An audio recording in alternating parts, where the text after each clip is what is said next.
A'udhu billahi minash shaitanir rajim, bismillahir rahmanir rahim, as-salam, comme je cherche la protection de Dieu contre le Satan, le lapidé, de par le nom de Dieu, tout clément et tout plein de miséricorde, que la paix soit sur vous.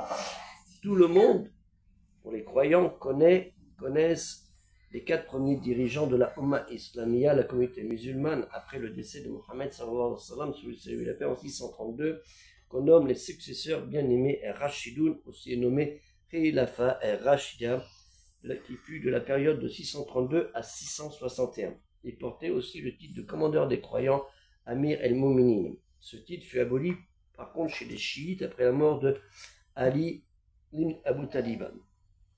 Le rôle et titre des successeurs bien-aimés de dirigeants était de garder l'unicité de la nation des croyants musulmans, Ummah el-Mouminin, la communauté de l'obéissance totale à Dieu, la Ummah el-Islam, et tout musulman leur devait obéissance. À ce sujet, Allah Ta'ala, lui le Très-Haut exalté soit-il, nous dit dans la sourate An-Nisa, les femmes, au verset 59, « Ô les croyants, obéissez à Dieu et obéissez aux messagers et à ceux d'entre vous qui détiennent le commandement. » Ya ayyuhalladhina amanu ati'u Allah wa ati'u Rasulullah wa ulli al-amri minkum. Le premier successeur fut Abu Bakr Abdullah ibn Abi Quhafa, dit As-Siddiq le véridique. Il serait né vers 573 et mort vers le 23 août 634 après 2 années, 2 mois et 14 jours comme dirigeant de la communauté des croyants. Il était par sa fille Aïcha bin Abi Bakr, la 3e épouse de Mohammed, le beau-père de celui-ci de Mohammed sallallahu alayhi wa sallam, celui salut et la paix. Il fut le premier homme à embrasser la religion de l'unicité en Dieu, l'islam, après Khadija, la première épouse de Mohammed sallallahu alayhi wa sallam, et ses 2 enfants adoptifs du prophète, Zaïd ibn Harirat et son fils Oussama ibn Zaïd. Le deuxième successeur fut Umar ibn Khattab, né vers 584 à la Mecque et mort le 6 ou le 7 novembre 644 à Médine, après avoir 10 ans, 2 mois et 15 jours dirigé la communauté des croyants, et était surnommé El-Farouk, l'équitable. Et de son le mariage de la 4e épouse, et de par le mariage de la 4e épouse de Mohammed avec sa fille Asfa ibn Umar ibn el-Khattab, il devint le beau-père du prophète Mohammed sallallahu alayhi wa sallam. Omar fut poignardé à plusieurs reprises le 3 novembre 644 de la mosquée de Médine pendant la prière du Fajr par un esclave persan zoroastrien ou musulman nommé Pirouz Nahanwandi. À ce sujet, quand il mourut 3 jours plus tard à la suite de ses blessures, Ayman, qui fut la nourrice de Mohammed, s'écria « Aujourd'hui l'islam est tombé, l'islam fut tombé ». Selon Hassan Hamoudi, vous trouvez ça dans le livre de Hassan Hamoudi, Les 4 califes, édition El-Kalam, année 2005, page 236. Le 3e calife successeur s'appellera Uthman ibn Affan, né vers 574 et décédé en 656. Il dirigera du 11 novembre 644 au 17 juin 656, soit 11 ans, 8 mois et 6 jours, et il est le beau-fils, par son mariage avec Ruqayya et Kulthum, les 2 filles du prophète Mohammed sallallahu alayhi wa sallam, et de Khadija, sa première épouse, ce qui lui valurent le titre honorifique de Du el-Nurian, l'homme aux 2 lumières. Othman ibn Affan succédera quelques jours plus tard après la mort tragique de Omar ibn Khattab, après avoir été nommé par l'assemblée des érudits et compagnons du prophète Mohammed sallallahu alayhi wa sallam. Et Omar, sur son lit de mort, avait formé un comité de 6 personnes pour diriger parmi eux le prochain successeur et calife. Ce comité était composé de Ali, de Othman, tous 2 gendres du prophète Mohammed sallallahu alayhi wa sallam, et puis de Abdelrahman ibn Aouf, Sa'ad ibn Abi Waqas, de Zubair ibn Awan et de Tala ibn Ubayd Allah. C'est sous Othman, après la mort de nombreux compagnons, les Hafiz de Mohammed sallallahu alayhi wa sallam, les Hafiz, des personnes qui connaissaient la récitation Al-Qur'an par cœur, qui décida d'officialiser les textes coraniques et établit une classification unique des sourates. Les copies de la récitation Al-Qur'an écrites de nos jours suivent toujours mot à mot à cette compilation qu'on nomme les copies d'Othman Rasm Mani.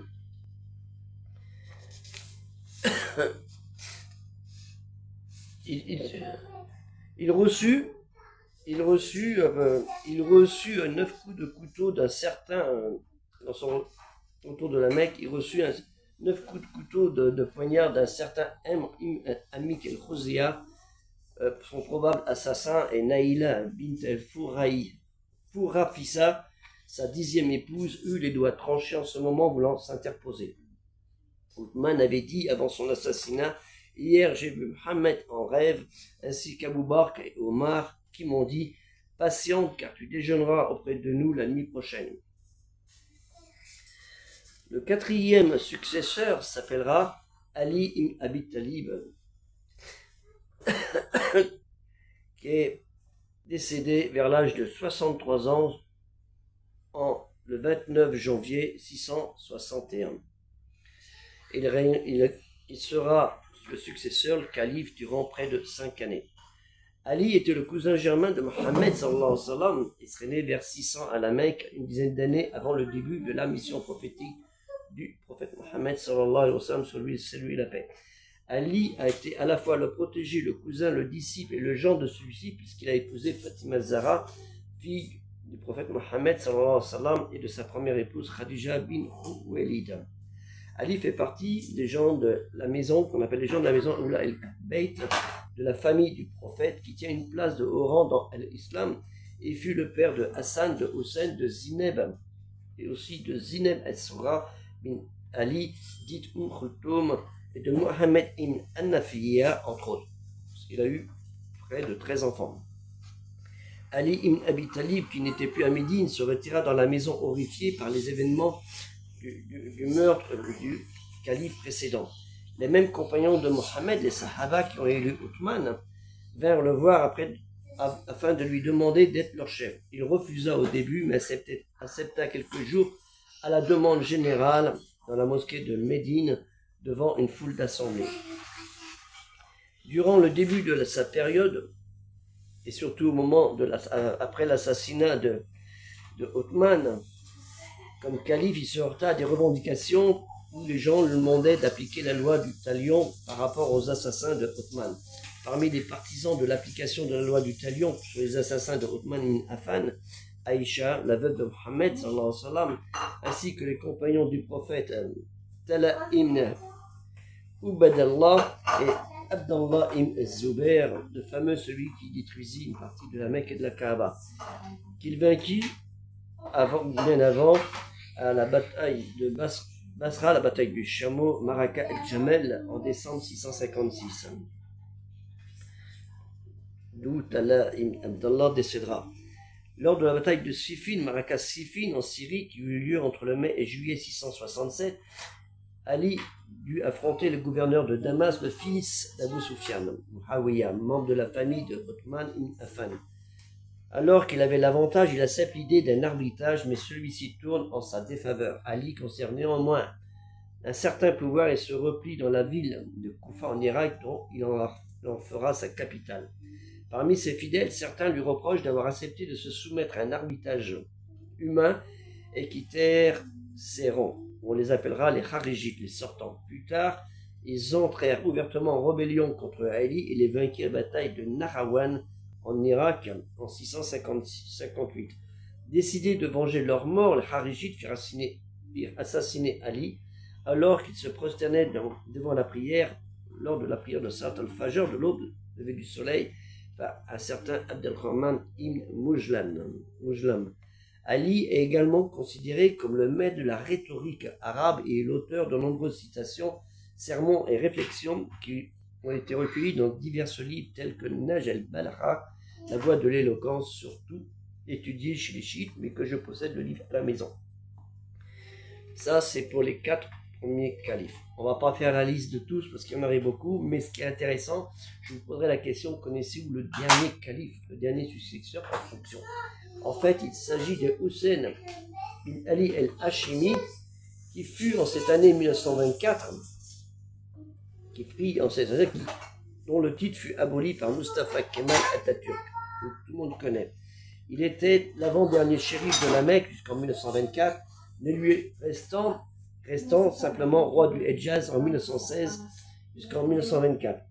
Et suite aux trahisons des Royaumes-Unis et de la France, qui se partagèrent le pays arabe et préférant son opposant Abdelaziz ibn Saoud, il était considéré comme le père, Al-Hussein était considéré comme le père du paranabisme, Al-Wahda al-Arabiya, le mouvement politique, culturel et idéologique fortement laïque qui vise à réunir et unifier les peuples arabes, la nation arabe, Al-Umma al-Arabiya, qu'ils soient sunnites, chiites ou chrétiennes. Pour lui, tous les Arabes étaient des frères, c'est comme ça qu'il considérait.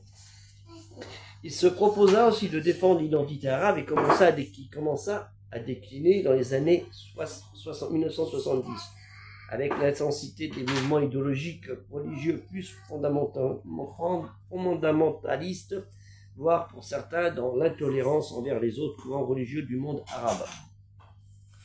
Donc ça fait 12 minutes que je vous parle, je ne sais pas si vous êtes restés ces 12 minutes, car c'est relativement assez pointu, mais je vous pose la question, connaissez-vous, à part les noms de ces califes, leur histoire? Et ça, c'est le plus important. Et encore, je vous ai fait un petit raccourci, sinon on ferait un livre complet. À ce sujet, je vous invite, j'en ai plusieurs, je vous invite à prendre ces deux livres-là, Histoire du musulman, du monde musulman, depuis les califes bien-aimés jusqu'à la chute des Ottomans. Donc, je vous ai fait un raccourci, c'est ce livre-là qui est très bien détaillé. Pas très gros, mais très bien détaillé. Et aussi, Histoire des compagnons et des pieux prédécesseurs, mais ce qui est intéressant, c'est ce qui est derrière, que vous trouvez chez le même éditeur, la biographie de Mohammed, Abu Bakr, Omar, Othman et Ali. Chez cet éditeur, Dar el-Muslim. Donc, ayez ces livres dans vos lieux de culte, Mejid, ces lieux de rassemblement, parce qu'ils sont importants aussi.